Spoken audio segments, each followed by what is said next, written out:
দুনিয়ার মনোমালিন্যের যে জের অবশিষ্ট থাকবে তা পুলসিরাত পার হওয়ার আগেই প্রতিশোধ বা ক্ষমা হয়ে যাবে। পুলসিরাত পার হওয়ার পরে তাদের হৃদয়ে আর কোনো অবিলতা থাকবে না। মহানবী সাল্লাল্লাহু আলাইহি ওয়াসাল্লাম বলেছেন, তাদের মধ্যে কোনো মতভেদ থাকবে না, পারস্পরিক বিদ্বেষ থাকবে না, তাদের সকলের অন্তর একটি অন্তরের মতো হবে। তারা সকাল সন্ধ্যায় তাসবিহ পাঠে রত থাকবে। আর মহান আল্লাহ বলেছেন, আমি তাদের অন্তরে যে ঈর্ষা থাকবে তা দূর করে দেব। তারা ভ্রাতৃভাবে পরস্পর মুখোমুখি হয়ে আসনে অবস্থান করবে। দুনিয়ার সুখ সামগ্রীর সাথে জান্নাতের সুখ সামগ্রীর কোনো তুলনাই হয় না।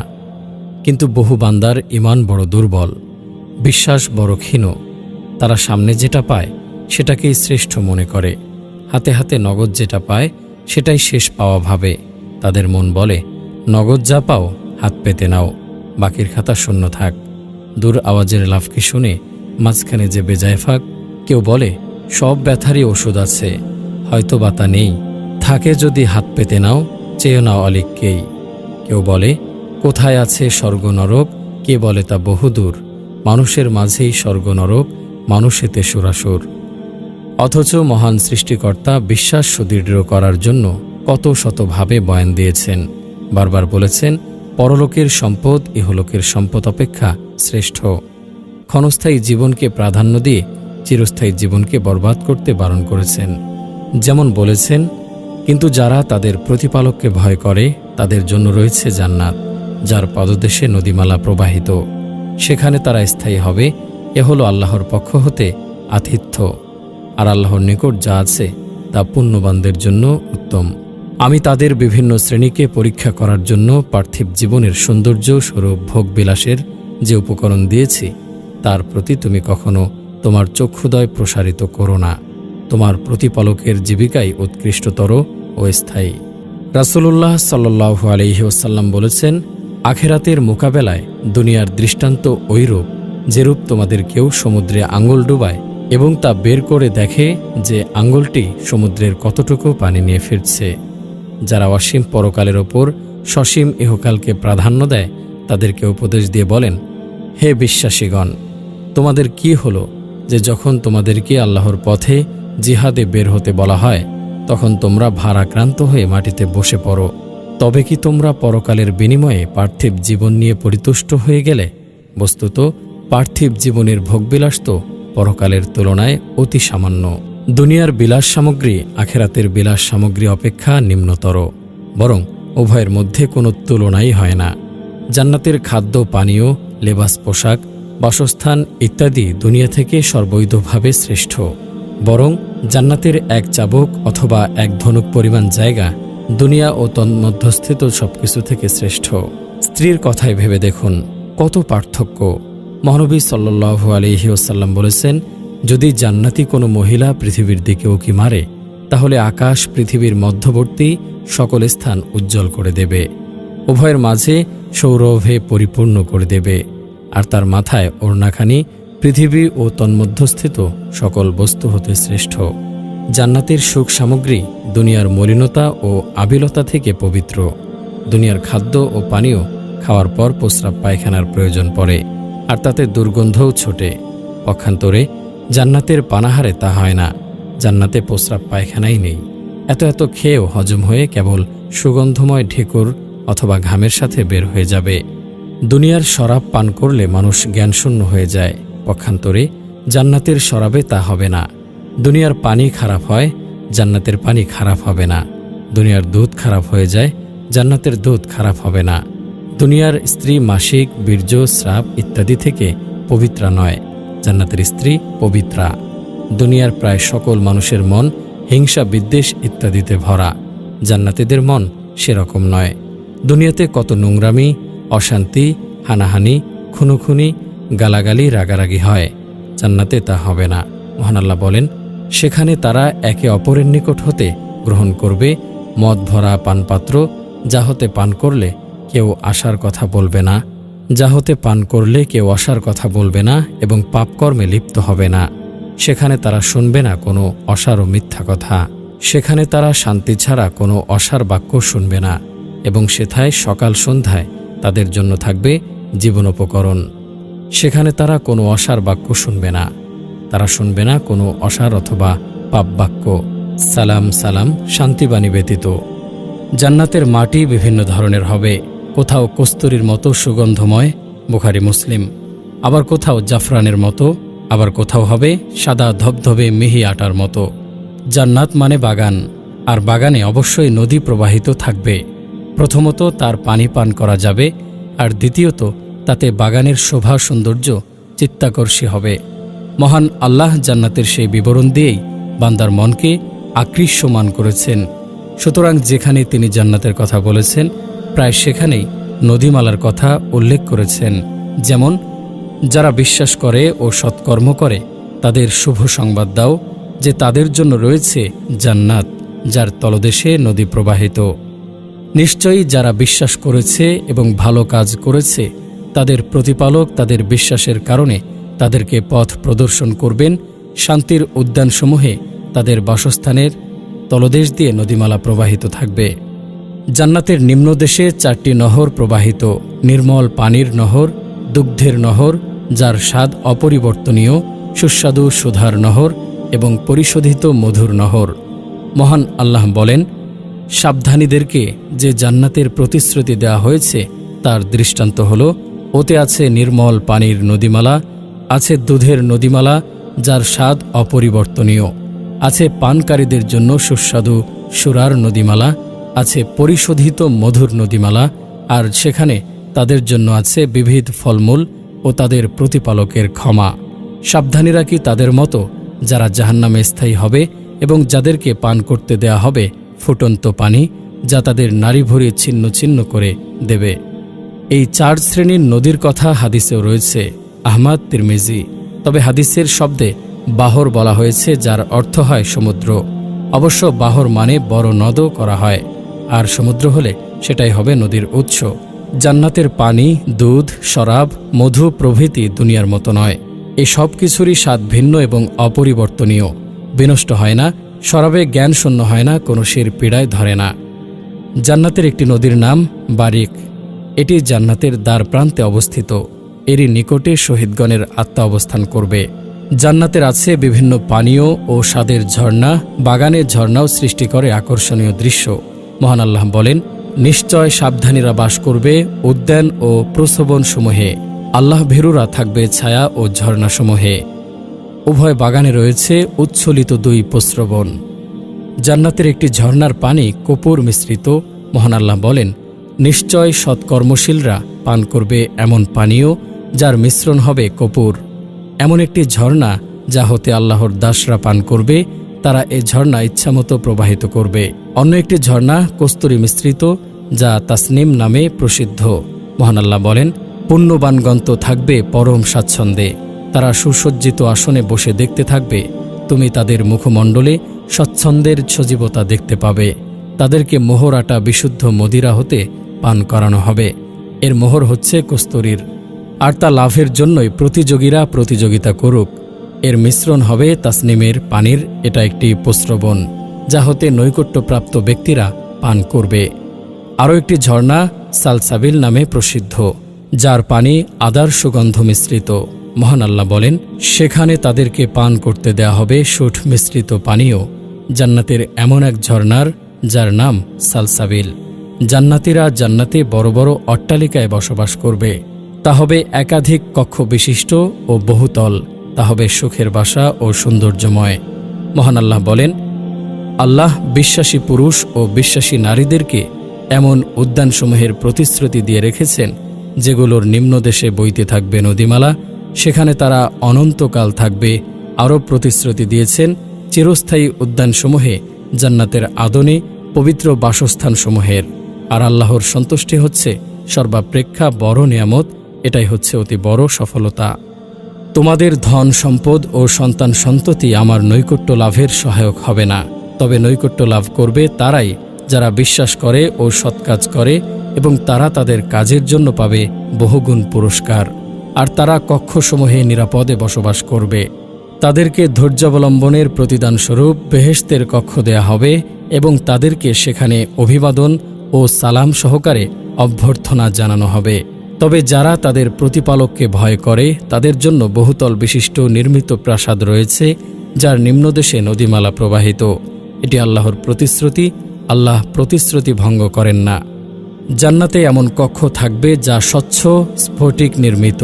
মহানবী সাল্লাল্লাহু আলাইহি ওয়াসাল্লাম বলেন, জান্নাতের মধ্যে এমন কক্ষ আছে যার বাহিরের অংশ ভিতর থেকে এবং ভিতরের অংশ বাহির থেকে দেখা যাবে।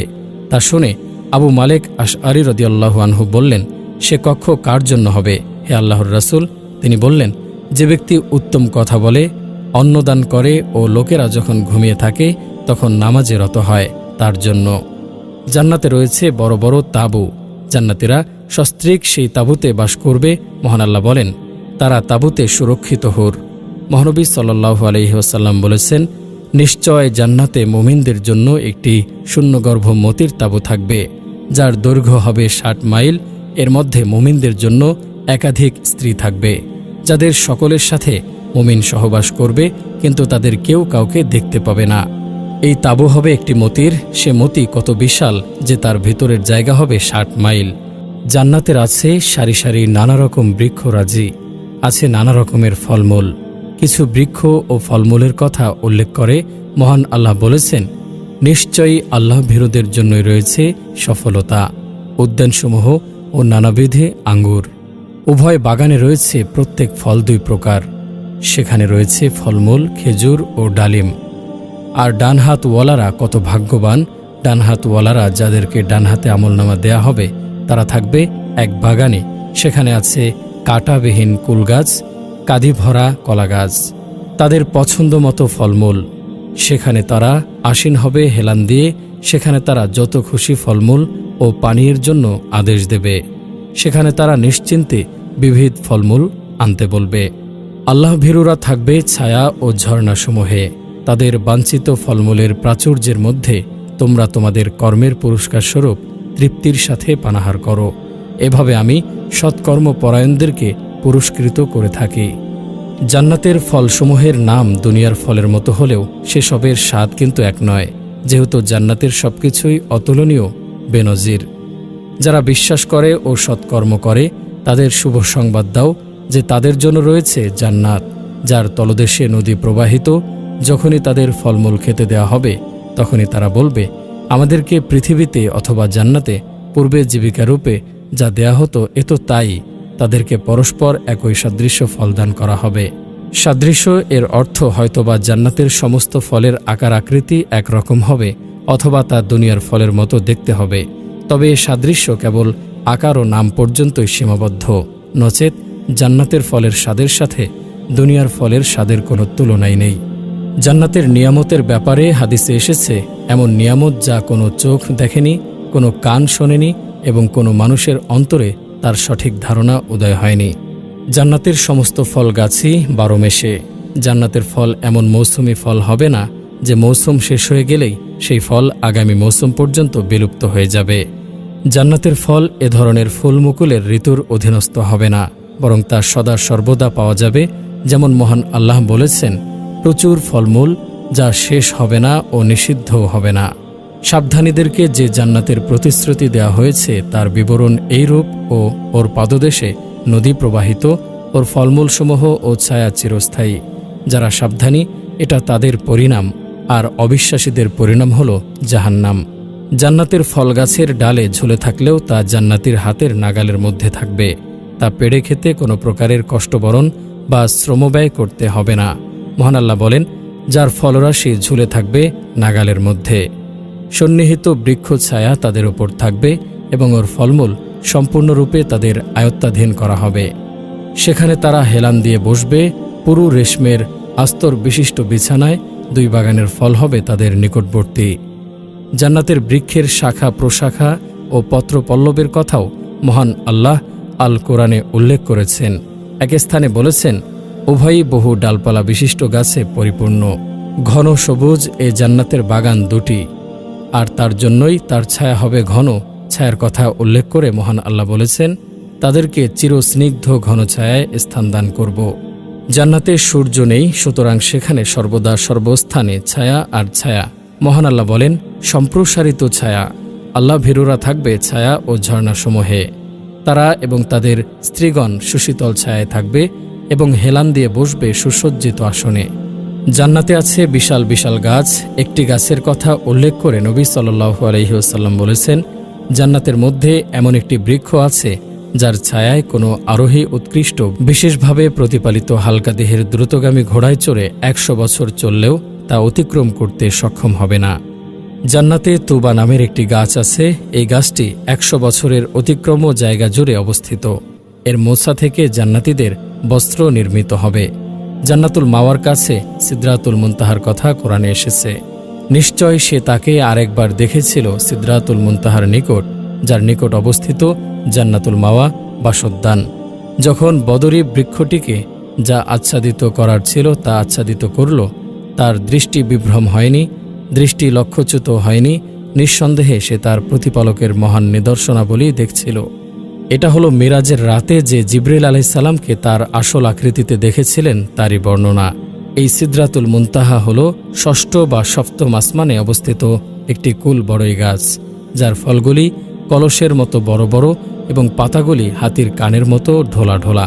জান্নাতের প্রত্যেক গাছের কাণ্ড হবে সোনার। তিরমিজি। সুতরাং জান্নাতের বাগান যে কত সৌন্দর্যময় হবে তা অনুমেয়, আর সে বাগানে বসবাসকারীরা কত সৌভাগ্যবান হবে তাও অনুমেয়। পরিবেশ রক্ষা ও সুন্দর করার জন্য গাছ লাগানো একটি উত্তম কাজ। দুনিয়ায় গাছ লাগিয়ে আমরা পরিবেশকে মনোরম করতে পারি। আমরা গাছ থেকে অক্সিজেন পাই, ছায়া পাই, খাদ্য পাই, সুগন্ধ পাই। আমরা বলে থাকি গাছ লাগান, পরিবেশ বাঁচান। একটি গাছ একটি প্রাণ। গাছ লাগিয়ে আমরা আমাদের বাড়ির বাগানকে সুন্দর করি, কিন্তু পরকালের বাড়িকে সুন্দর করার কথা কি ভাবে? আমরা কি জানি যে সেখানেও গাছ লাগানো যাবে? এই দুনিয়া থেকেই গাছ থাকলেও গাছ আরও বৃদ্ধি করা যাবে। মহানবী সাল্লাল্লাহু আলাইহি ওয়াসাল্লাম বলেছেন, যে ব্যক্তি সুবহানাল্লাহি ওয়া বিহামদিহি পড়ে তার জন্য জান্নাতের মধ্যে একটি খেজুর বৃক্ষ রোপণ করা হয়। তিনি আরও বলেছেন, মিরাজের রাতে ইব্রাহিম আলাইহিস সালামের সঙ্গে আমার সাক্ষাৎ ঘটে। তিনি বললেন, হে মুহাম্মদ, তুমি তোমার উম্মতকে আমার সালাম পেশ করবে এবং তাদেরকে বলে দেবে যে জান্নাতের মাটি পবিত্র ও উৎকৃষ্ট, তার পানি মিষ্ট, আর তা একটি বৃক্ষহীন সমতল ভূমি। আর সুবহানাল্লাহ, আলহামদুলিল্লাহ, লা ইলাহা ইল্লাল্লাহ ও আল্লাহু আকবার হলো তার রোপিত বৃক্ষ। জান্নাতে পাখি আছে, সেই পাখির মাংস জান্নাতীদের খাদ্য হবে। মহান আল্লাহ বলেন, তাদের সেবায় ঘোরাফেরা করবে চিরকিশোররা তাদের পছন্দ মতো পাখির মাংস নিয়ে। হাদিসে এসেছে, কাউসারের নিকট এমন পাখি আছে যাদের গর্দান ওটের মতো। আবু মাসউদ রাদিয়াল্লাহু আনহু বলেন, একটি লোক রাসূলুল্লাহ সাল্লাল্লাহু আলাইহি ওয়াসাল্লামের কাছে লাগামযুক্ত উটনি নিয়ে হাজির হলো এবং বলল, এটি আল্লাহর পথে জিহাদের জন্য দান করা হলো। রাসূলুল্লাহ সাল্লাল্লাহু আলাইহি ওয়াসাল্লাম বললেন, কিয়ামতের দিনে তোমার জন্য এর বিনিময়ে ২৭টি উটনি হবে, যার প্রত্যেকটি লাগামযুক্ত হবে। মহানবী সাল্লাল্লাহু আলাইহি ওয়াসাল্লাম বলেছেন, ছাগল ভেড়ার খামারে নামাজ পড়ো এবং তার পোটা মুছে যত্ন করো, কারণ তা জান্নাতের অন্যতম পশু। জান্নাতের হকদার সেই মুমিনগণ যারা কোনোদিন কোনো কিছুকে আল্লাহর সাথে শরিক করেনি, অর্থাৎ শিরক করেনি, অথবা শিরক করার পর তাওবা না করে শিরক নিয়ে মারা যায়নি। পক্ষান্তরে যারা শিরক করে, শিরক নিয়ে মারা যায়, কুফরি করে, ইমানের কোনো বিষয়কে অস্বীকার বা মিথ্যা জ্ঞান করে, তাদের জন্য জান্নাত হারাম। কোরআন কারিমে যেখানে জান্নাতের হকদারদের কথা বলা হয়েছে সেখানে কারণস্বরূপ ঈমান ও নেক আমলকে উল্লেখ করা হয়েছে। কোথাও কোথাও সেই নেক আমলের বিস্তারিত বিবরণও এসেছে। যারা বিশ্বাস করে ও সৎকর্ম করে তাদের শুভ সংবাদ দাও যে তাদের জন্য রয়েছে জান্নাত, যার তলদেশে নদী প্রবাহিত। যখনই তাদের ফলমূল খেতে দেয়া হবে তখনই তারা বলবে, আমাদের পৃথিবীতে অথবা জান্নাতে পূর্বে জীবিকারূপে যা দেয়া হতো এ তো তাই। তাদেরকে পরস্পর একই সাদৃশ্য ফলদান করা হবে এবং সেখানে তাদের জন্য পবিত্র সহধর্মিণীগণ রয়েছে, অধিকন্তু তারা সেখানে চিরস্থায়ী হবে। যারা বিশ্বাস করে ও সৎকাজ করে তাদেরকে বেহেশতে প্রবেশাধিকার দান করব, যার পাদদেশে নদীসমূহ প্রবাহিত, সেখানে তারা চিরকাল থাকবে। আল্লাহর প্রতিশ্রুতি সত্য, আর কে আছে আল্লাহ অপেক্ষা অধিক সত্যবাদী? পক্ষান্তরে যারা বিশ্বাস করেছে, মুমিন হয়েছে এবং সৎকাজ করেছে, তারাই হবে জান্নাতের অধিবাসী, তারা সেখানে চিরকাল থাকবে। নিশ্চয় যারা বিশ্বাস করেছে এবং সৎকার্যাবলী সম্পন্ন করেছে আর নিজেদের প্রতিপালকের কাছে বিনত হয়েছে, তারাই হবে জান্নাতবাসী, তাতে তারা অনন্তকাল থাকবে।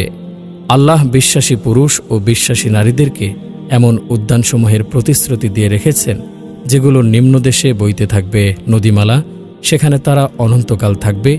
আরও প্রতিশ্রুতি দিয়েছেন চিরস্থায়ী উদ্যানসমূহে, জান্নাতে আদনে পবিত্র বাসস্থানসমূহের। আর আল্লাহর সন্তুষ্টি হচ্ছে সর্বাপেক্ষা বড় নিয়ামত। এটাই হচ্ছে অতি বড় সফলতা। নিশ্চয়ই যারা বিশ্বাস করেছে এবং ভালো কাজ করেছে, তাদের প্রতিপালক তাদের বিশ্বাসের কারণে তাদেরকে পথ প্রদর্শন করবেন। শান্তির উদ্যানসমূহে তাদের বাসস্থানের তলদেশ দিয়ে নদীমালা প্রবাহিত থাকবে। যারা বিশ্বাস রাখে ও সৎকর্ম করে, আমি তাদেরকে পুরস্কৃত করি। যে ভালো কর্ম করে, আমি তার কর্মফল নষ্ট করি না। তাদেরই জন্য আছে স্থায়ী জান্নাত, যার নিম্নদেশে নদীসমূহে প্রবাহিত। সেথায় তাদেরকে স্বর্ণ কঙ্কণে অলঙ্কৃত করা হবে। তারা পরিধান করবে সূক্ষ্ম ও স্থূল রেশমের সবুজ বস্ত্র ও সমাসীন হবে সুসজ্জিত আসনে। কত সুন্দর সে পুরস্কার ও কত উত্তম সে আশ্রয়স্থল।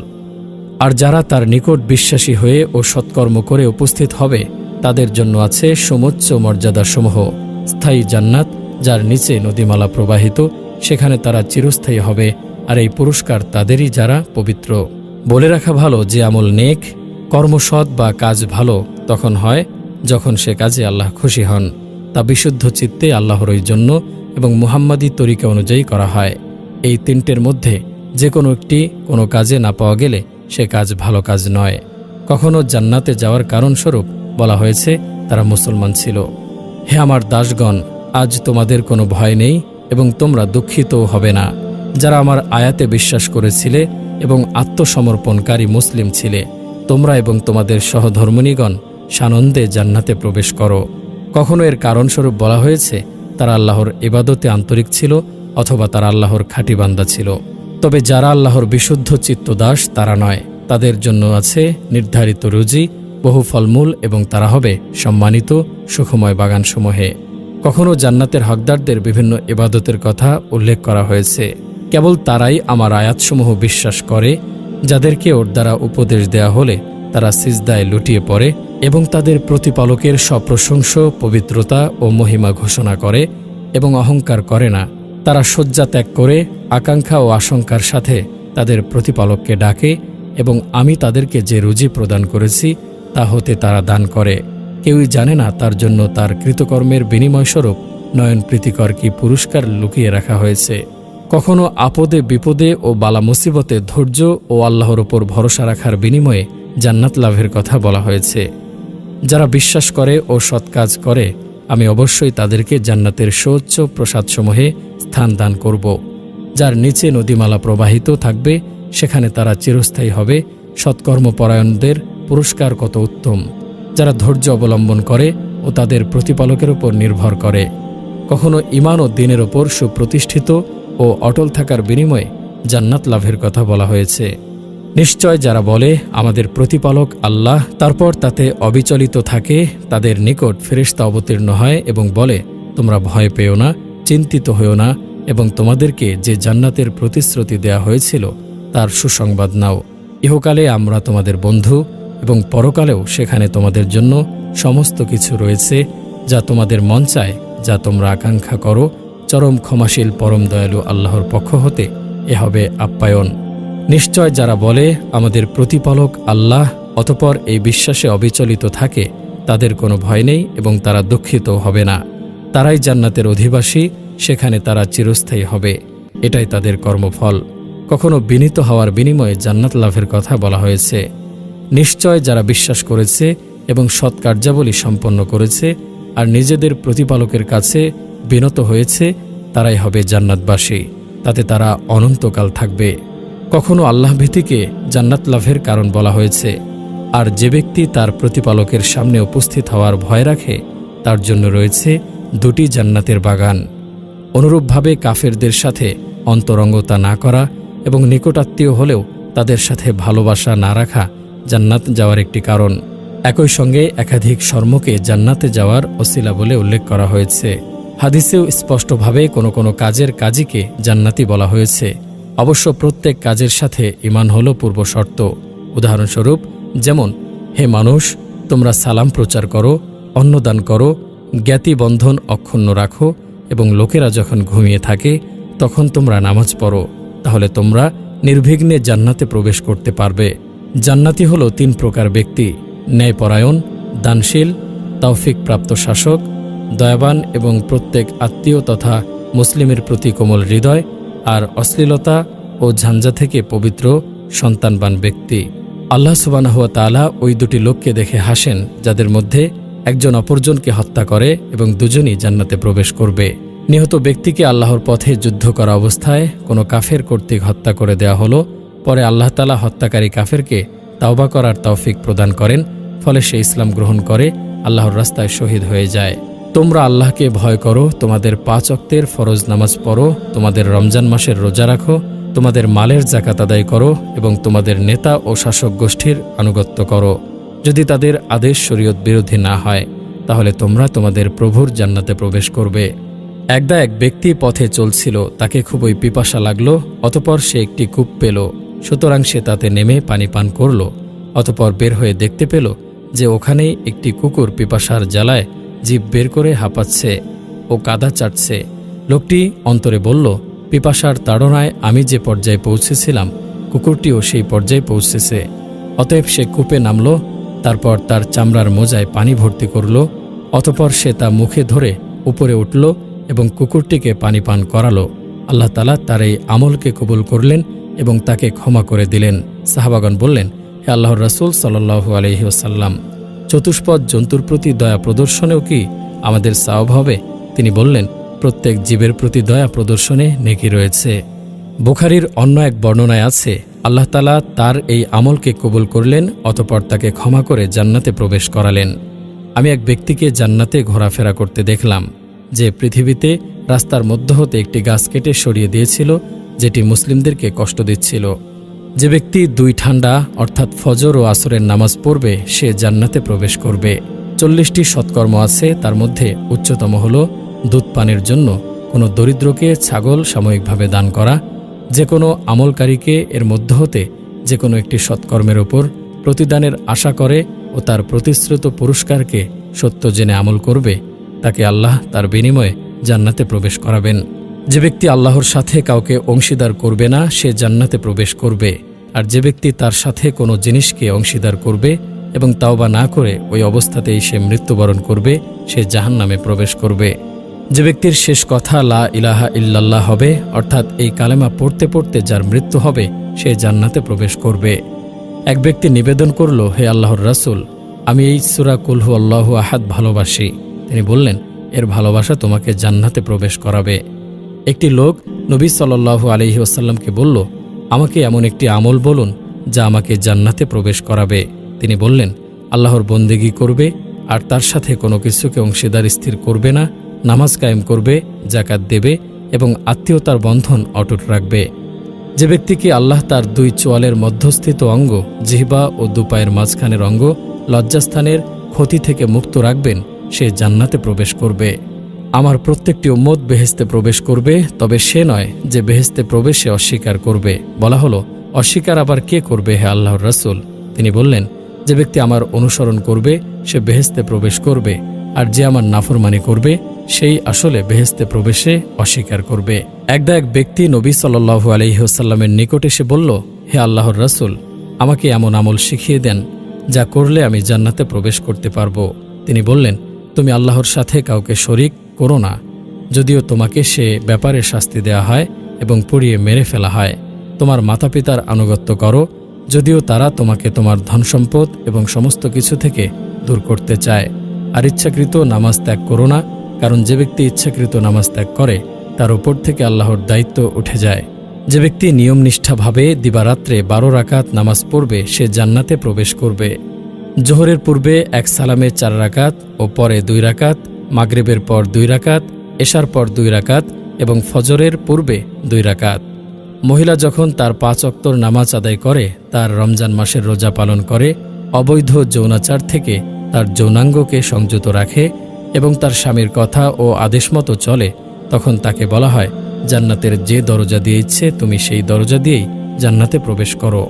জান্নাতের পথ সহজ নয়, জান্নাত লাভের পথ নিশ্চয় সহজ নয়, বরং সে পথ বড় বন্ধুর, বড় কষ্টের। উপরে চড়া কি সহজ হতে পারে? রাসূলুল্লাহ সাল্লাল্লাহু আলাইহি ওয়াসাল্লাম বলেছেন, জাহান্নামকে মনোলোভা জিনিসসমূহ দ্বারা ঘিরে দেওয়া হয়েছে, এবং জান্নাতকে ঘিরে দেওয়া হয়েছে কষ্টসাধ্য কর্মসমূহ দ্বারা। সুতরাং জান্নাত পেতে হলে মনোলোভা জিনিস থেকে মনকে বিরত রাখতে হবে, লোভনীয় কামনা বাসনা থেকে মনকে বঞ্চিত করতে হবে, খেয়াল খুশি মতো চলা হতে বিরত থাকতে হবে, মন যা চায় তাই করা হতে দূরে থাকতে হবে, আর তাতে কষ্ট হবে, ফলে ধৈর্য ধরতে হবে। যে কাজে মন আনন্দ পাবে সাধারণত সে কাজ হলো জাহান্নামের, আর যে কাজে কষ্ট আছে সে কাজ সাধারণত জান্নাতের। মহানবী সাল্লাল্লাহু আলাইহি ওয়াসাল্লাম বলেছেন, আল্লাহ যখন জান্নাত জাহান্নাম সৃষ্টি করলেন তখন জিবরিলকে জান্নাতের দিকে পাঠিয়ে বললেন, যাও জান্নাত এবং তার অধিবাসীদের জন্য প্রস্তুতকৃত সামগ্রী দর্শন করো। সুতরাং তিনি গেলেন এবং দর্শন করে ফিরে এসে বললেন, আপনার সম্মানের কসম, যে কেউ এর কথা শুনবে সে এতে প্রবেশ করতে চাইবে। অতঃপর আল্লাহ জান্নাতকে কষ্টসাধ্য কর্মসমূহ দিয়ে ঘিরে দিতে আদেশ করলেন। তারপর আবার তাকে বললেন, যাও জান্নাত এবং তার অধিবাসীদের জন্য প্রস্তুতকৃত সামগ্রী দর্শন করো। সুতরাং তিনি গেলেন এবং দর্শন করে ফিরে এসে বললেন, আপনার সম্মানের কসম, আমার আশঙ্কা হয় যে কেউ তাতে প্রবেশ করতে পারবে না। অতঃপর আল্লাহ তাকে জাহান্নামের দিকে পাঠিয়ে বললেন, যাও জাহান্নাম এবং তার অধিবাসীদের জন্য প্রস্তুতকৃত সামগ্রী দর্শন করো। সুতরাং তিনি গেলেন এবং দেখলেন তার আগুনের এক অংশ অপর অংশের ওপর চেপে রয়েছে। অতঃপর তিনি ফিরে এসে বললেন, আপনার সম্মানের কসম, যে কেউ এর কথা শুনবে সে এতে প্রবেশ করতে চাইবে না। তারপর জাহান্নামকে মনোলোভা জিনিসসমূহ দিয়ে ঘিরে দিতে আদেশ করলেন এবং পুনরায় তাকে বললেন, যাও জাহান্নাম এবং তার অধিবাসীদের জন্য প্রস্তুতকৃত সামগ্রী দর্শন করো। সুতরাং তিনি গেলেন এবং দর্শন করে ফিরে এসে বললেন, আপনার সম্মানের কসম, আমার আশঙ্কা হয় যে কেউ পরিত্রাণ পাবে না, সবাই তাতে প্রবেশ করবে। আল্লাহর রাসূল সাল্লাল্লাহু আলাইহি ওয়াসাল্লাম বলেছেন, যে ব্যক্তি গভীর রাত্রিকে ভয় করে সে যেন সন্ধ্যা রাত্রেই সফর শুরু করে, আর যে ব্যক্তি সন্ধ্যা রাত্রে চলতে লাগে সে গন্তব্যস্থলে পৌঁছে যায়। সাবধান, আল্লাহর পণ্য বড় আকরা। শোনো, আল্লাহর পণ্য হলো জান্নাত। বলাই বাহুল্য যে জান্নাত ও তার সুখ সামগ্রী যেমন অমূল্য, তেমনি জান্নাতি সুন্দরী সুনয়না হরিদের মোহরও অনেক বেশি। সুতরাং যে এমন সুখ চায় এবং এমন স্ত্রী চায়, সে কি প্রস্তুতি না নিয়ে বসে থাকতে পারে? সেখানে জান্নাতীদের জন্য রয়েছে পবিত্র সঙ্গিনী। মহান আল্লাহ বলেন, আর যারা বিশ্বাস করে ও ভালো কাজ করে তাদেরকে বেহেশতে প্রবেশ করাবো, যার পাদদেশে নদীসমূহ প্রবাহিত, সেখানে তারা চিরকাল থাকবে। সেখানে তাদের জন্য পবিত্র সঙ্গিনী আছে এবং তাদেরকে চিরস্নিগ্ধ ঘন ছায়ায় স্থান দান করব। বেহেশতি পত্নী হুর বা অপ্সরা, তাদের সাথে জান্নাতীদের বিবাহ হবে। মহান আল্লাহ বলেন, এরূপই ঘটবে ওদের, আর আয়াতলোচনা হুরদের সাথে তাদের বিবাহ হবে। মহান আল্লাহ বলেন, এরূপই ঘটবে ওদের, আর আয়াতলোচনা হুরদের সাথে তাদের বিবাহ দেব। তারা বসবে সারিবদ্ধভাবে সজ্জিত আসনে হেলান দিয়ে। আমি তাদের বিবাহ দেব আয়াতলোচনা হুরদের সঙ্গে। বলা বাহুল্য, তাদেরকে স্বর্গবেশ্যা বা স্বর্গীয় বারঙ্গনা বলা বেজায় ভুল। তারা স্ত্রী, তারা একই স্বামীর জন্য নির্দিষ্ট থাকবে। তারা দুশ্চরিত্রা, উল্টা বা ভ্রষ্টা নয়। তারা পরপুরুষের প্রতি নজর তুলেও দেখবে না। প্রতি জান্নাতি স্বীয় আমল অনুযায়ী 2 বা ততোধিক বেহেশতি স্ত্রী পাবে। শহীদের হবে 72টি স্ত্রী। নবী সাল্লাল্লাহু আলাইহি ওয়াসাল্লাম বলেন, আল্লাহর নিকট শহীদদের জন্য রয়েছে 7টি মর্যাদা। রক্তক্ষরণের শুরুতেই তাকে ক্ষমা করে দেওয়া হয়। বেহেশতে সে তার নিজ স্থান দেখতে পায়। তাকে ঈমানের জুব্বা পরিধান করানো হয়। বেহেশতে 72টি সুনয়না হরির সাথে তার বিবাহ হবে। কবরের আযাব থেকে নিরাপত্তা লাভ করবে। কিয়ামতের দিন মহা ত্রাস থেকে নিরাপদে থাকবে। তার মস্তকে গৌরবের মুকুট পরানো হবে, যার একটিমাত্র মণি চুনি পৃথিবী ও তন্মধ্যস্থিত সকল বস্তু অপেক্ষা শ্রেষ্ঠ। তার নিজ পরিবারের 70 জন লোকের জন্য আল্লাহর দরবারে তার সুপারিশ মঞ্জুর করা হবে। সপত্নী সতীনদের মাঝে আপোষের কোনো ঈর্ষা ও কলহ থাকবে না। দুনিয়ার স্ত্রী বেহেশতে গেলে সেও স্বামীর সাথে বাস করবে। মহান আল্লাহ বলেন, হে আমাদের প্রতিপালক, তুমি তাদেরকে স্থায়ী জান্নাতে প্রবেশ দান করো, যার প্রতিশ্রুতি তুমি তাদের দিয়েছ, এবং তাদের পিতামাতা, পতিপত্নী ও সন্তান সন্ততিদের মধ্যে যারা সৎকাজ করেছে তাদেরকেও জান্নাতে প্রবেশের অধিকার দাও। নিশ্চয়ই তুমি পরাক্রমশালী, প্রজ্ঞাময়। স্থায়ী জান্নাত, তাতে তারা প্রবেশ করবে এবং তাদের পিতামাতা, পতিপত্নী ও সন্তান সন্ততিদের মধ্যে যারা সৎকর্ম করেছে তারাও। আর ফেরেশতাগণ তাদের কাছে প্রবেশ করবে প্রত্যেক দরজা দিয়ে। তোমরা এবং তোমাদের সহধর্মিণীগণ সানন্দে জান্নাতে প্রবেশ করো।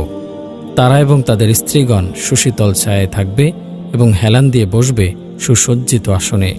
পার্থিব স্ত্রীর রূপ গুণ বেহেশতি স্ত্রীদের তুলনায় অধিক হবে। বেহেশতি হুরগণ তাদের পার্থিব সপত্নীর খিদমত করবে। অবিবাহিত নারী এবং যার স্বামী দোজকবাসী হবে তাদের ইচ্ছামতো জান্নাতি কোনো পুরুষের সাথে বিবাহ দেয়া হবে। কয়েকটি দুর্বল হাদিসে এসেছে যে মারিয়াম, আসিয়া ও মুসা নবীর বোন কুলসুমের বিবাহ হবে শেষ নবী সাল্লাল্লাহু আলাইহি ওয়াসাল্লামের সাথে। পৃথিবীতে যে নারীর একাধিকবার একাধিক পুরুষের সাথে বিবাহ হয়েছিল তারা সকলেই জান্নাতে গেলে তার পছন্দমতো একজন স্বামীর সাথে বাস করবে, যেহেতু সেখানে মনমতো সবকিছু পাওয়া যাবে, নচেত শেষ স্বামীর স্ত্রী হয়ে থাকবে। একদা হুযাইফা রাদিয়াল্লাহু আনহু তার স্ত্রীকে বললেন, তুমি যদি জান্নাতে আমার স্ত্রী থাকতে চাও তাহলে আমার পরে আর কাউকে বিয়ে করো না, কারণ মহিলা তার পার্থিব শেষ স্বামীর অধিকারে থাকবে। আর সম্ভবত এই জন্যই মহানবী সাল্লাল্লাহু আলাইহি ওয়াসাল্লামের ইন্তেকালের পর তার স্ত্রীদের বিবাহ হারাম ছিল, কারণ তারা জান্নাতেও তার বেহেশতি পত্নী। সকল স্ত্রীগণই সদা পবিত্রা থাকবে, সেখানে তাদের কোনো প্রকারের স্রাব, মল, কফ, থুথু, ঋতু ইত্যাদি কিছুই থাকবে না। স্বামী সহবাসেও চিরকুমারী এবং অনন্ত যৌবনা থাকবে। বীর্যপাত বা কোনো অপবিত্রাও থাকবে না। কেউ কোনোদিন গর্ভবতীও হবে না। অবশ্য কোনো জান্নাতির শখ হলে তার ইচ্ছামতো ক্ষণেকে তার স্ত্রী গর্ভবতী হবে এবং সন্তান প্রসব করবে ও বয়প্রাপ্ত হবে। হুর সেই মহিলাদেরকে বলা হয় যাদের চোখের তারা খুব কালো এবং বাকি অংশ খুব সাদা। এদের চোখের অন্য এক সৌন্দর্য বর্ণনায় বলা হয় ইন, তার মানে ডাগর ডাগর চোখ বিশিষ্ট মহিলা। তারা লজ্জানম্র, আয়তলোচনা, তন্মী, সুরক্ষিত ডিম্বের মতো উজ্জ্বল গৌরবর্ণ। মহান আল্লাহ বলেন, যেন তারা গৌরবর্ণ সুরক্ষিত ডিম, আর তাদের জন্য থাকবে আয়তলোচনা হুর, সুরক্ষিত মুক্তা সদৃশ্য। সে সুনয়না তরুণীগণ যাদেরকে পূর্বে কোনো মানুষ অথবা জিন স্পর্শ করেনি, তারা তাদের স্বামী ছাড়া অন্য পুরুষকে তাকিয়েও দেখবে না। প্রবাল ও পদ্মরাগ সদৃশ্য এ সকল তরুণীদের স্বচ্ছ কাচ সদৃশ্য দেহকান্তি হবে। মহান আল্লাহ বলেন, সেসবের মাঝে রয়েছে বহু আনতনয়না যাদেরকে তাদের পূর্বে কোনো মানুষ অথবা জিন স্পর্শ করেনি। অতএব তোমরা উভয়ে তোমাদের প্রতিপালকের কোন কোন অনুগ্রহকে মিথ্যা জ্ঞান করবে। তারা সৌন্দর্যে যেন পদ্মরাগ ও প্রবাল সাদৃশ্য। বাহির হতে তাদের অস্থি মধ্যস্থিত মজ্জা পরিদৃষ্ট হবে। তারা হবে শতরূপে অপরূপা সুন্দরী বধূ। মহান আল্লাহ বলেন, সে সকলের মাঝে রয়েছে উত্তম চরিত্রের সুন্দরীগণ। অতএব তোমরা উভয়ে তোমাদের প্রতিপালকের কোন কোন অনুগ্রহকে মিথ্যা জ্ঞান করবে। তারা তাঁবুতে সুরক্ষিত হুর। অতএব তোমরা উভয়ে তোমাদের প্রতিপালকের কোন কোন অনুগ্রহকে মিথ্যা জ্ঞান করবে। তাদেরকে তাদের পূর্বে কোনো মানুষ অথবা জিন স্পর্শ করেনি। সম্ভ্রান্ত শয্যাসঙ্গিনী যাদেরকে আল্লাহ পাক জান্নাতীদিগের জন্য বিশেষ রূপে সৃষ্টি করেছেন, তারা চিরকুমারী, সোহাগিনী ও সমবয়স্কা এবং উদ্ভিন্ন যৌবনা তরুণী। মহান আল্লাহ বলেন, তাদেরকে হুরিগণকে আমি সৃষ্টি করেছি বিশেষ রূপে, তাদেরকে করেছি কুমারী, প্রেমময়ী ও সমবয়স্কা। ডান হাতওয়ালাদের জন্য যাদেরকে ডান হাতে আমলনামা দেয়া হবে, সেখানে আছে কাঁটাহীন কুলগাছ, কাদি ভরা কলা গাছ। নিশ্চয়ই আল্লাহ ভীরুদের জন্যই রয়েছে সফলতা, উদ্যানসমূহ ও নানাবিধ আঙ্গুর এবং উদ্ভিন্ন যৌবনা সমবয়স্কা তরুণীগণ। যৌবন পরিপক্কতায় সকল স্ত্রীর বয়স হবে ৩৩ বছর। সকলের দেহ হবে ষোড়শীর মতো, যাদের বুকের উঁচু উঁচু সুডল স্তনযুগল নানামুখী হয়ে ঢলে যাবে না। সেই বেহেস্তবাসিনী রূপের ডালি ঝলমলে লাবণ্যময়ী সুবাসিনী কোনো যুবতী যদি পৃথিবীর তমস্যাচ্ছন্ন আকাশে উঁকি মারে, তাহলে তার রূপালোকে ও সৌরভে সারা জগৎ আলোকিত ও সুরভিত হয়ে উঠবে। অনন্ত যৌবনা এমন সুরমার কেবলমাত্র শীর্ষস্থিত উত্তরীয় খানি পৃথিবী ও তন্মধ্যস্থিত সবকিছু হতে উত্তম ও মূল্যবান। জান্নাতের এই হরিরা বড় প্রেমময়ী। পৃথিবীতে স্বামীর কষ্ট দেখে কষ্ট পায়। নবী সাল্লাল্লাহু আলাইহি ওয়াসাল্লাম বলেন, যখনই কোনো মহিলা দুনিয়াতে নিজ স্বামীকে কষ্ট দেয়, তখনই তার সুনয়না হুর বেহেশতি স্ত্রী অদৃশ্যভাবে ওই মহিলার উদ্দেশ্যে বলে, আল্লাহ তোকে ধ্বংস করুন, ওকে কষ্ট দিস না, ও তো তোর নিকট সাময়িক মেহমান মাত্র, অচিরেই সে তোকে ছেড়ে আমাদের কাছে এসে যাবে। অনন্তকাল ধরে তারা এই বয়স নিয়ে চিরসুন্দর যুবক যুবতী হয়ে থাকবে। সেখানে যৌন মিলনে অধিক তৃপ্তি লাভ করবে। প্রত্যেক জান্নাতীকে 100 জন পুরুষের সমান যৌন শক্তি ও সঙ্গম ক্ষমতা প্রদান করা হবে। যেহেতু পান ভোজন, বসনভূষণ এবং নারী সংসর্গ ও যৌন সম্ভোগ ইত্যাদিতেই মানুষের প্রকৃতিগত সুখ ও পরম আনন্দ, তাই তাদেরকে তাদের প্রকৃতির উপযোগী অভীষ্ট প্রতিদান দেয়া হবে। রাসূলুল্লাহ সাল্লাল্লাহু আলাইহি ওয়াসাল্লাম বলেছেন, জান্নাতীরা যখন জান্নাতে প্রবেশ করে যাবে তখন একজন ঘোষণাকারী ঘোষণা করবে যে তোমাদের জন্য এখন অনন্ত জীবন, তোমরা আর কখনো মরবে না, তোমাদের জন্য এখন চির সুস্বাস্থ্য, তোমরা আর কখনো অসুস্থ হবে না, তোমাদের জন্য এখন চির যৌবন, তোমরা আর কখনো বৃদ্ধ হবে না, তোমাদের জন্য এখন চির সুখ ও পরমানন্দ, তোমরা আর কখনো দুঃখ কষ্ট পাবে না। তাদের পরস্পরের অভিবাদন হবে সালাম আর সালাম। শান্তিবাক্য ছাড়া তারা কোনো অসন্তোষজনক মিথ্যা বা অসার বাক্য শুনবে না। সেখানে তারা শুনবে না কোনো অসার ও মিথ্যা কথা। সেখানে তারা কোনো অসার বাক্য শুনবে না। তারা শুনবে না কোনো অসার অথবা পাপ বাক্য। সালাম সালাম, শান্তিবাণী ব্যতীত। জান্নাতের মাঝে বিভিন্ন স্তর আছে, বিভিন্ন শ্রেণী বিভাগ আছে। সমস্ত জান্নাত সমান নয়, সকল জান্নাতীও সমশ্রেণীর নয়। জান্নাতীরা নিজ নিজ তাকওয়া ও আমল অনুযায়ী মান ও শ্রেণী লাভ করবে। বিভিন্ন জান্নাতীর দরজাও ভিন্নতর হবে। উচ্চমানের মুমিনরা উচ্চ শ্রেণীর দরজা পাবে। মহান আল্লাহ বলেন, আর যারা তার নিকট বিশ্বাসী হয়ে ও সৎকর্ম করে উপস্থিত হবে তাদের জন্য আছে সমুচ্চ মর্যাদাসমূহ। ইহকালে যেমন সকল মুমিনগণ একই স্তরের নয়, পরকালেও সবাই এক স্তরের হবে না। এ ব্যাপারে মহান আল্লাহ বলেন, কেউ পার্থিব সুখ সম্ভোগ কামনা করলে আমি যাকে যা ইচ্ছা সত্তর দিয়ে থাকি, পরে তার জন্য জাহান্নাম নির্ধারিত করি। সেখানে সে প্রবেশ করবে নিন্দিত ও অনুগ্রহ হতে দূরীকৃত অবস্থায়। যারা বিশ্বাসী হয়ে পরলোক কামনা করে এবং তার জন্য যথাযথ চেষ্টা করে, তাদেরই চেষ্টা স্বীকৃত হয়ে থাকে। তোমার প্রতিপালক তার দান দ্বারা এদের ও ওদের পরলোকগামী ও ইহলোকগামী উভয়কে সাহায্য করেন এবং তোমার প্রতিপালকের দান অবারিত। লক্ষ্য করো আমি কিভাবে তাদের এক দলকে অপরের ওপর শ্রেষ্ঠত্ব দিয়েছি, আর নিশ্চয় পরকাল মর্যাদায় বৃহত্তর ও মহত্বের শ্রেষ্ঠতর। অবশ্যই নবী, সাহাবী, শহীদ, অলি, পরহেজগার ও গুনাহগার সকলেই সমান নয়। যেমন নবীগণ মর্যাদায় সকলে এক সমান নন। আল্লাহ বলেন, এ রসুলগণ তাদের মধ্যে কাউকে কারো ওপর শ্রেষ্ঠত্ব দিয়েছি। যারা আকাশমণ্ডলী ও পৃথিবীতে আছে তাদেরকে তোমার প্রতিপালক ভালোভাবে জানেন। আমি তো নবীদের কতককে কতকের ওপর মর্যাদা দিয়েছি, আর দাউদকে আমি জাবর দিয়েছি। মুমিন হলেও সকলেই এক পর্যায়ের নয়, সে কথা হাদিসেও এসেছে। মহানবী সাল্লাল্লাহু আলাইহি ওয়াসাল্লাম বলেন, দুর্বল মুমিন অপেক্ষা সবল মুমিনই আল্লাহর নিকট অধিক উত্তম এবং প্রিয়, আর প্রত্যেকের মধ্যেই কল্যাণ আছে। মুসলিম। দরজায় পার্থক্য ও ভিন্নতার ব্যাপারে মহান আল্লাহ বলেন, তোমরা আল্লাহর পথে কেন ব্যয় করবে না, অথচ আকাশমণ্ডলী ও পৃথিবীর মালিকানা তো আল্লাহরই। তোমাদের মধ্যে যারা মক্কা বিজয়ের পূর্বে ব্যয় করেছে ও সংগ্রাম করেছে তারা এবং পরবর্তীরা সমান নয়। তারা মর্যাদায় শ্রেষ্ঠ তাদের অপেক্ষা যারা পরবর্তীকালে ব্যয় করেছে ও সংগ্রাম করেছে।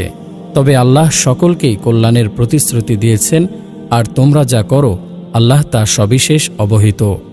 বিশ্বাসীদের মধ্যে যারা অক্ষম নয় অথচ ঘরে বসে থাকে তারা এবং যারা আল্লাহর পথে স্বীয় ধন প্রাণ দ্বারা জিহাদ করে তারা সমান নয়। যারা স্বীয় ধন প্রাণ দ্বারা জিহাদ করে আল্লাহ তাদেরকে যারা ঘরে বসে থাকে তাদের ওপর মর্যাদা দিয়েছেন। আল্লাহ সকলকেই কল্যাণের প্রতিশ্রুতি দিয়েছেন, আর যারা ঘরে বসে থাকে তাদের ওপর যারা জিহাদ করে তাদেরকে আল্লাহ মহা পুরস্কার দিয়ে শ্রেষ্ঠত্ব দান করেছেন। যে ব্যক্তি রাত্রিকালে সিজদাবনত হয়ে এবং দাঁড়িয়ে ইবাদত করে, পরকালকে ভয় করে এবং তার প্রতিপালকের অনুগ্রহ প্রত্যাশা করে, সে কি তার সমান যে তা করে না? বলো, যারা জানে এবং যারা জানে না তারা কি সমান? বুদ্ধিমান লোকেরাই কেবল উপদেশ গ্রহণ করে।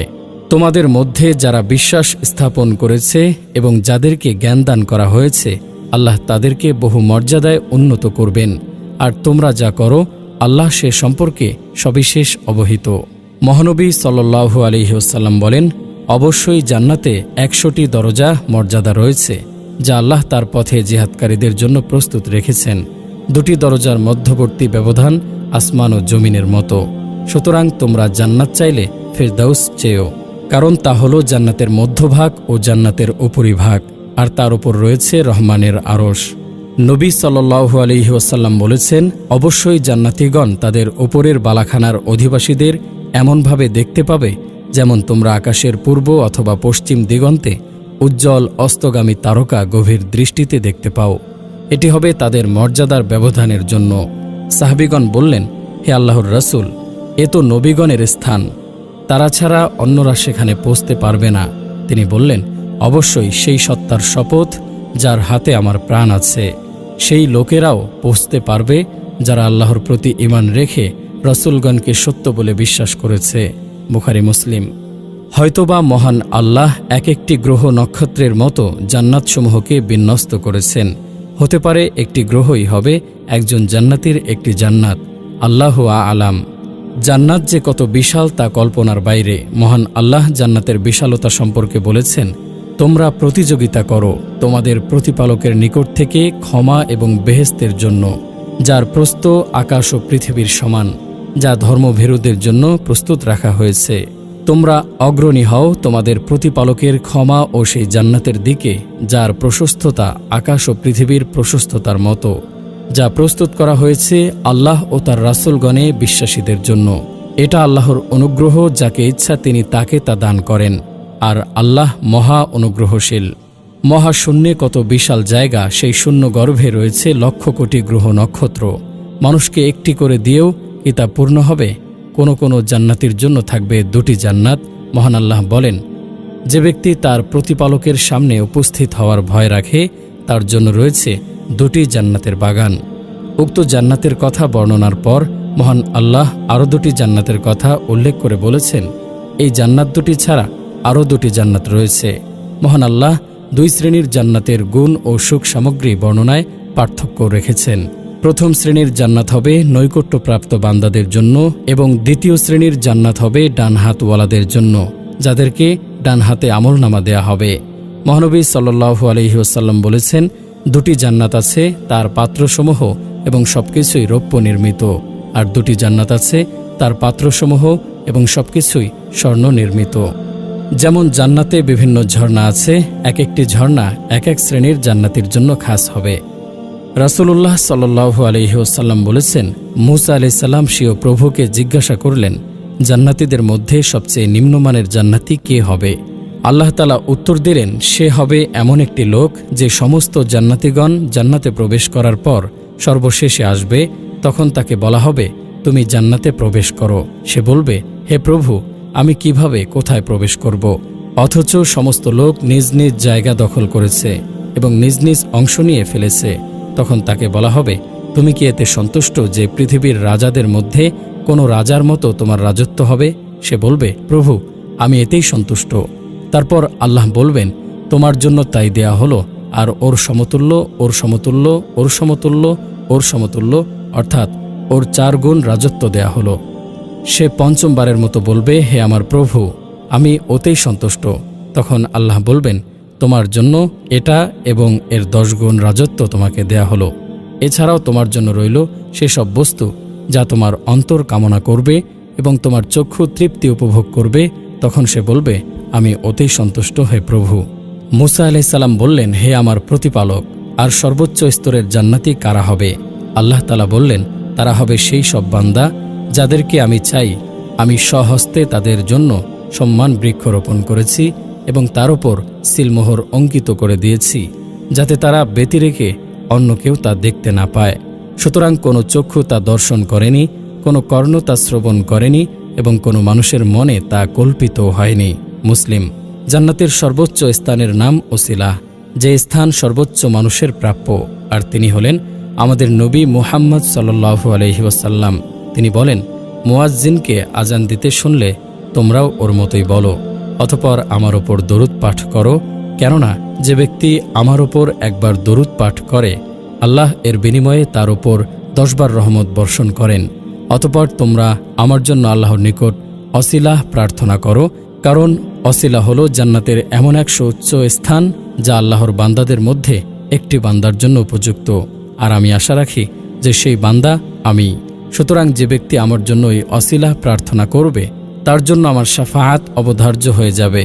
জান্নাতের উচ্চ স্থানসমূহ শহীদদের জন্য, সেই শহীদদের জন্য যারা প্রথম কাতারে থেকে যুদ্ধ করেন, যারা শহীদ হওয়া পর্যন্ত পিছন ফিরে তাকান না। এদের ব্যাপারে মহান আল্লাহ সন্তুষ্ট হয়ে হাসেন। এরাই হলেন সর্বশ্রেষ্ঠ শহীদ। এদের কোনো হিসাব নেই, এদের জন্যই রয়েছে জান্নাতের উচ্চ উচ্চ স্থান। রাসূলুল্লাহ সাল্লাল্লাহু আলাইহি ওয়াসাল্লাম বললেন, রাতে দুজন লোক আমার কাছে এসে আমাকে গাছের ওপর চড়ালো এবং আমাকে একটি সুন্দর ও উত্তম ঘরে প্রবেশ করালো। ওর চাইতে সুন্দর ঘর আমি কখনো দেখিনি। তারা দুজনে বলল, এই ঘরটি হচ্ছে শহীদদের ঘর। বুখারী। এমন কিছু কাজ আছে যা করলে নবী সাল্লাল্লাহু আলাইহি ওয়াসাল্লামের কাছাকাছি দরজা পাওয়া যাবে। যেমন মহানবী সাল্লাল্লাহু আলাইহি ওয়াসাল্লাম বলেন, আমি এবং নিজের অথবা অপরের অনাথ এতিমের তত্ত্বাবধায়ক জান্নাতে পাশাপাশি থাকব। আর বিধবা ও দুস্থ মানুষকে দেখাশোনাকারী ব্যক্তি আল্লাহর রাস্তায় জিহাদকারীর সমতুল্য। আল্লাহর রাসূল সাল্লাল্লাহু আলাইহি ওয়াসাল্লাম বলেছেন, আমি ও অনাথ তত্ত্বাবধায়ক জান্নাতে এরূপ পাশাপাশি বাস করব। এর সাথে তিনি তার তর্জনী ও মর্ধমা অঙ্গুলি দ্বারা ইঙ্গিত করলেন এবং দুটির মাঝে একটু ফাঁক করলেন। বুখারী। রাসূলুল্লাহ সাল্লাল্লাহু আলাইহি ওয়াসাল্লামের খাদেম ও আহলে সুফার বিশিষ্ট ব্যক্তিত্ব রাবিয়াহ ইবনে কাব আসলামী বলেন, আমি রাসূলুল্লাহ সাল্লাল্লাহু আলাইহি ওয়াসাল্লামের সঙ্গে রাত কাটাতাম। আমি তার কাছে অজুর পানি এবং প্রয়োজনীয় বস্তু এনে দিতাম। একদিন তিনি খুশি হয়ে বললেন, তুমি আমার কাছে কিছু চাও। আমি বললাম, আমি আপনার কাছে জান্নাতে আপনার সাহচর্য চাই। তিনি বললেন, এছাড়া আর কিছু? আমি বললাম, ব্যাস ওটাই। তিনি বললেন, তাহলে তুমি অধিকাধিক সিজদা করে অর্থাৎ প্রচুর নফল নামাজ পড়ে তোমার এই আশা পূরণের জন্য আমাকে সাহায্য করো। মুসলিম। তিনি আরও বললেন, যে ব্যক্তি 2টি অথবা 3টি কন্যা কিংবা 2টি অথবা 3টি বোন তাদের মৃত্যু অথবা বিবাহ অথবা সাবালিকা হওয়া পর্যন্ত কিংবা ওই ব্যক্তির মৃত্যু পর্যন্ত যথার্থ প্রতিপালন করে, সে ব্যক্তি আর আমি পরকালে তর্জনী ও মধ্যমা অঙ্গুলিদ্বয়ের মতো পাশাপাশি অবস্থান করব। যারা শহীদদের দরজা পান তারাও তাদের কাছাকাছি উচ্চ স্থান পাবেন জান্নাতে। যেমন বিধবা ও মিসকিনদের অভাব দূরকরণের চেষ্টারত ব্যক্তি।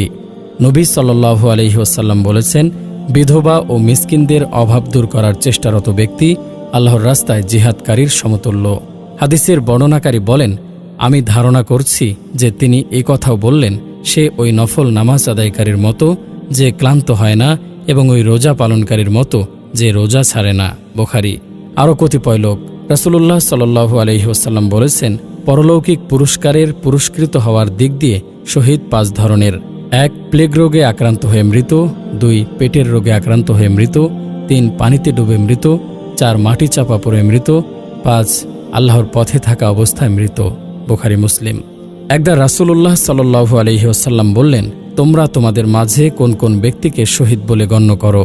সকলেই সমস্বরে বলে উঠল, হে আল্লাহর রাসূল, আল্লাহর পথে যে নিহত হয় সেই শহীদ। তিনি বললেন, তাহলে তো আমার উম্মতের মধ্যে শহীদ বড় অল্প। লোকেরা বলল, তাহলে তারা কে কে হে আল্লাহর রাসূল? তিনি বললেন, যে আল্লাহর পথে নিহত হয় সে শহীদ, যে আল্লাহর পথে মারা যায় সে শহীদ, যে প্লেগ রোগে মারা যায় সে শহীদ, যে পেটের রোগে মারা যায় সে শহীদ এবং যে পানিতে ডুবে মারা যায় সেও শহীদ। তিনি আরও বলেছেন, যে ব্যক্তি তার মাল ধন রক্ষা করতে গিয়ে প্রাণ হারায় সে শহীদ, যে ব্যক্তি নিজ রক্ত প্রাণ রক্ষা করতে গিয়ে নিহত হয় সে শহীদ, যে তার দিন রক্ষা করতে গিয়ে মারা যায় সে শহীদ এবং যে তার পরিবার রক্ষা করতে গিয়ে প্রাণ হারায় সেও শহীদ।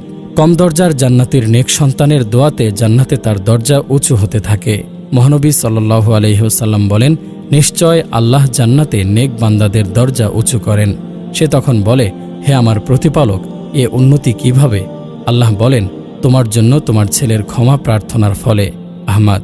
আর তিনি বলেছেন, আদম সন্তান মারা গেলে তার সমস্ত আমল বিচ্ছিন্ন হয়ে যায়, অবশ্য 3টি আমল বিচ্ছিন্ন হয় না: সাদাকায়ে জারিয়া, ইষ্টাপূর্ণ কর্ম, লাভদায়ক ইলম অথবা নেক সন্তান যে তার জন্য দোয়া করে থাকে।